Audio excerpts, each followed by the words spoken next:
I'm always reluctant to teach lessons to other people in other countries.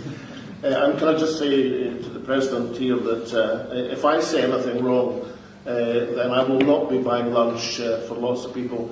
I'm Scottish after all, we don't do these sort of things.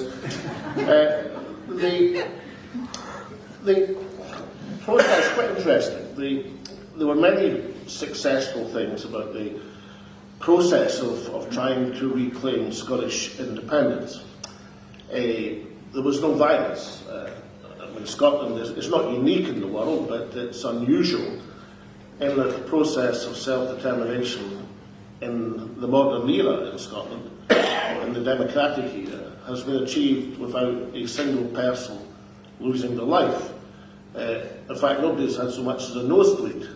I think the worst excess in the entire referendum campaign of 10 years ago was that somebody got an egg thrown at them, which is hardly in the great excesses of politics. So that was an extraordinary success, and that was enabled, of course, because people on each side of the argument knew that there was a process by which the argument could be decided, i.e. a referendum, a square goal, as we might call it in the Scottish vernacular, an even contest whereby people could to resolve a situation. Now, that's a successful thing, and of course it's not just one side. I mean, that has to be agreed by both sides. There's no point having a one-sided agreement. That wouldn't achieve anything. And I suppose the Edinburgh Agreement I signed with David Cameron in 2012, David Cameron being the United Kingdom Prime Minister and the lead unionist, is an example of an agreement whereby two opposing sides, came to a decision to hold a referendum and agreed to abide by the outcome. So all of that's successful. There hasn't been violence since the referendum, but of course there have been very negative consequences. Negative consequences because of the result. Negative consequences for Scotland in that, as you rightly say, Scotland, because it's not independent, despite the fact that every single area and district of Scotland voted to remain in the European Union, every single one, all 32 districts, it was taken out of the European Union because of the predominance of the votes in England against.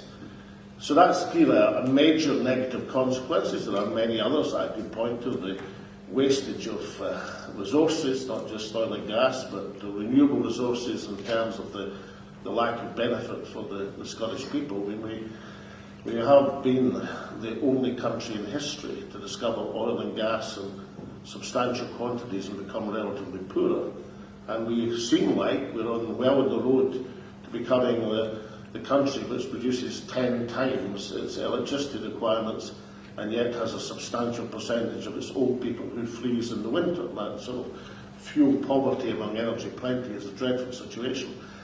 So there's been negative consequences for Scotland. What's less understood is the negative consequences for England.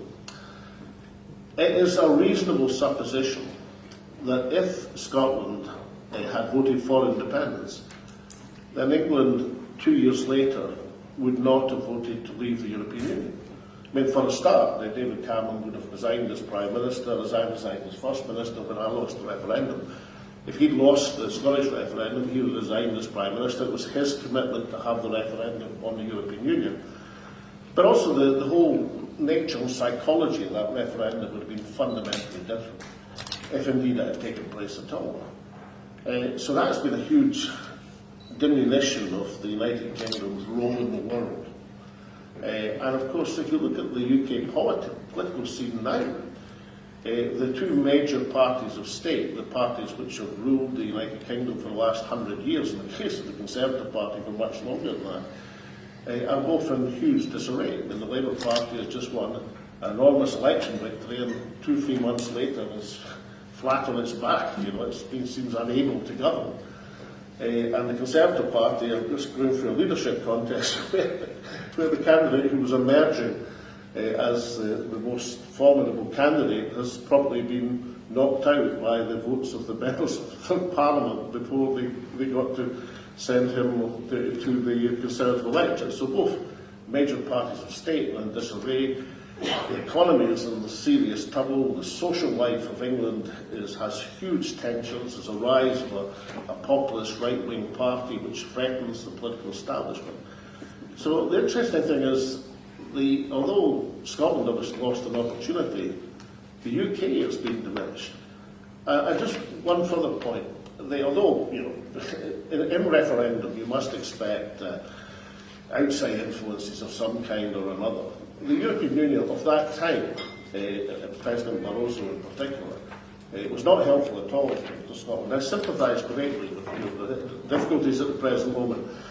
I think it's fair to say that President Ivica, his successor, would have taken a different stance because he was the Prime Minister of a small country. But Barroso was not at all helpful. In fact, was secretly combining with the United Kingdom or the UK government. Well, what happened as a result of that is the UK, as one of the major players in the European Union, ended up leaving 18 months later. So in many ways it was a bad outcome for Europe as a whole. On the subject of what we're talking about, to reconcile differences you need a legal framework. You need a situation where people are prepared to say that is the treaty or agreement or understanding.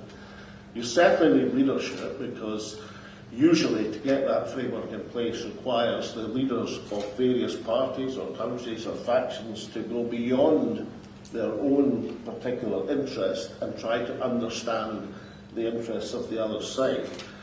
And I do think very strongly you need the cultural bridge. And Northern Ireland, which we might come to later, would be a very positive example of how cultural understanding has helped promote a peace which seemed so elusive for so long. My general message is respect for legitimate democratic aspirations leads to good outcomes. Disrespecting it in one way or another, and often surprisingly, can lead to bad outcomes for everyone. Thank you.